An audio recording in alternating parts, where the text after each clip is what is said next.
شايفين يا جماعة؟ شايفين؟ بسم الله، بسم الله ما شاء الله. شايفين يا جماعة؟ رضاعة.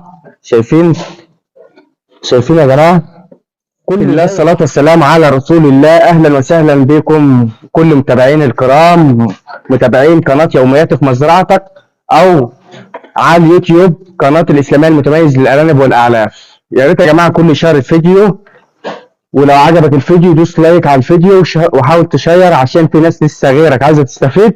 النهارده فيديو حلقتنا النهارده بيتكلم عن الرضاعة الحبيسة، وطبعا لا أضرار ولا استفادة كتير هنتكلم عنها النهارده، وإن شاء الله تابعوا معانا الفيديو للآخر. ويا ريت يا جماعة تقديركم ليا في اللايك والشير، ويلا بينا.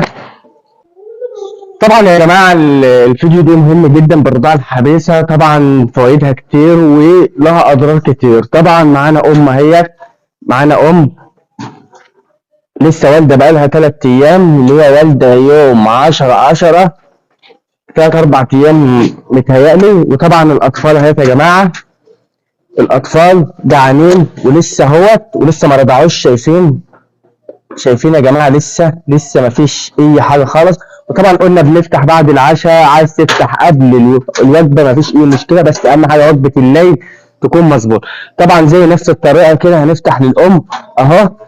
الأم ولو مش عايزة تخش نحاول ندخلها.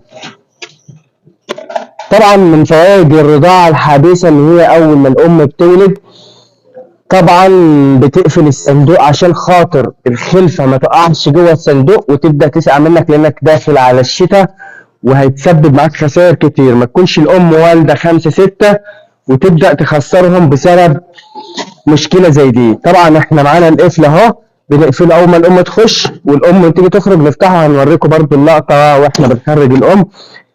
هي ديت فوائد الرضاعة الحبيسة. طبعا الناس اللي هي لسه أول مرة تبتدي ممكن تشتغل حاجة حلوة. لو أنت عايز تسيب النكاح على طول، بس تقفل أول 5 أيام 6 أيام 7 أيام، وبعد كده سيب العين مفتوحة، لأن كده الجنين ملهوش أي مشكلة ولا هيبقى عليه أي أضرار. تلحقه تاني يوم مفيش أي مشكلة.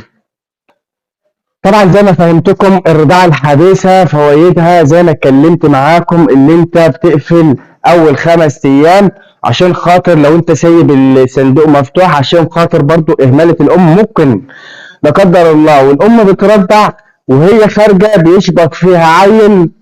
طبعا لو انت ماشي بجدول مظبوط واهتمام مظبوط ورعاية مظبوطة، طبعا مش هتلاقي المشاكل ديت في حياتك ولا هتقابلها. طبعا احنا شغالين صيف شتاء رضاعة حبيسة، بس اللي يفرق ما بين الرضاعة الحبيسة معانا في الشتاء اللي هي بتفضل الأم محبوسة على أولادها 15 يوم. بالنسبة بقى للرضاعة الحبيسة بتاعتنا بتاعت الصيف بنقفل على الأم 7-8 أيام، 8 أيام آخر حاجة يا جماعة، 8 أيام، وبنبدأ نفتح لها صندوق مفتوح، لأن أنت عارف النمو بيبقى ضعيف بالنسبة للصيف. انما بالنسبه للشتاء بقى بيبقى النمو اعلى طبعا، فمحدش يقلق ويجي يكون شغال بعلف حد ويجي يقول لك النمو ضعيف. وطبعا دي حته ما رضيتش برضو استغنى عنكم واوريها لكم، دي حته بيور حاجه يعني مظبوطه بسم الله ما شاء الله زي ما انتم شايفين.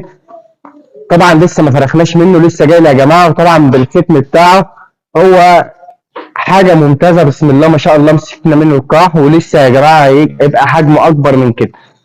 طبعا تعال نشوف الام اللي دخلناها مدتها معانا دلوقتي بقالها 7 دقايق الام داخل الصندوق. وطبعا ما بنخرجش الام الا لما يكون الاطفال راضعين. وتعالى يلا مع بعض نشوف الام رضعت وعملت ايه في الرضاعه ومعاها عدد قد ايه. يلا شوف يا جماعه نفتح الصندوق ازاي والام هتخرج مباشره. الامهات بتبقى مستنيانه افتح الصندوق، وطبعا يعني نشغل الفيديو كله على الام ديت عشان خاطر اوريكم. يلا مع بعض جوه في قلب الصندوق اللي هو بيت الكنز اللي نفهمكم عليه. تعال نشوف. شايفين يا جماعه؟ شايفين؟ بسم الله، بسم الله ما شاء الله. شايفين يا جماعه؟ رضاعه. شايفين؟ شايفين يا جماعه؟ كله زي بعضه، كله زي بعضه يا جماعه اهو. اهوت يا جماعه بسم الله ما شاء الله كله زي بعضه اهو. طبعا دي حاجة كويسة جدا، الأرنب يبقى كده، دي شيء يسعد جميع المربيين اللي هم بيستغلوا الأرنب صح، بيعرفوا يربحوا من الأرنب صح. الأم دي يا جماعة معاها 8. تعالى كده خش جوه الصندوق الحلو ده. الأم يا جماعة معاها 8 أهم أهم. دي تلقيحة الذكر البيور يا جماعة، وهنوريكم إن شاء الله سلالة بإذن الله. وتعالى برضه أوريكم الحتة اسكندرية ديت يا جماعة، بسم الله ما شاء الله. قبل ما نقفل الفيديو نوريكم الحاجات الحلوة بتاعتنا. دي تلقيحة ذكر البيور برضه. شايفين يا جماعة المستوى؟ أهم حاجة المستوى. شغلك يبقى على مستوى نضيف، وأم جاية نضيفها. طبعا أهم حاجة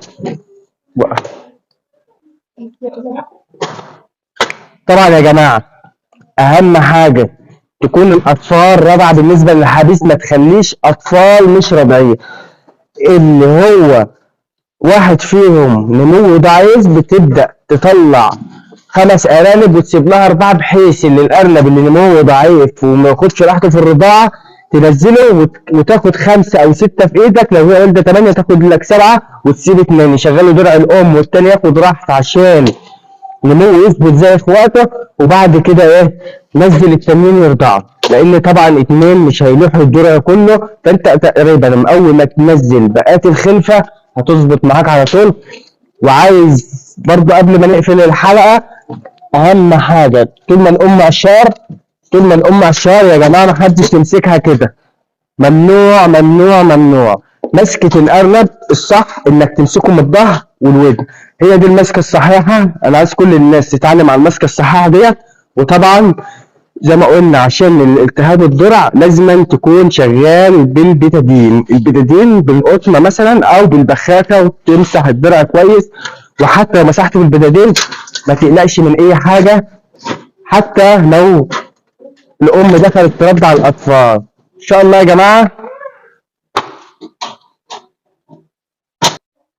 طبعا دي يا جماعة هي دي اخر نهاية الحلقة طبعا.